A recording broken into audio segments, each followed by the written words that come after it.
கர்த்தருடைய பாதத்தில் வந்திருக்கிற உங்களை பார்த்து சொல்றாரு, என் சித்தம் அப்படி அல்ல, உன்னை மன்னிப்பது, உன்னை ஆசீர்வதிப்பது எப்படி என் சித்தமோ.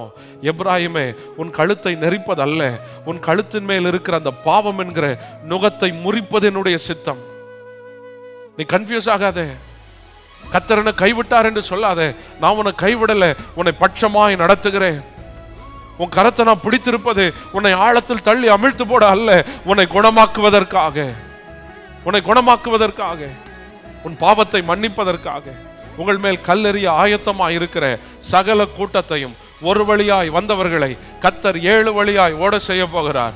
ஒரு நாள் வரும், உன்னோடு போராடின அந்த மனுஷனை நீ தேடியும் காணாதிருக்க போகிறாய். உன் நீதியை வெளிச்சத்தை போல, உன் நியாயத்தை பட்டப்பகலை போல மாற்றுகிற ஒரு தெய்வம் உனக்கு உண்டு. ஹல்லேலூயா.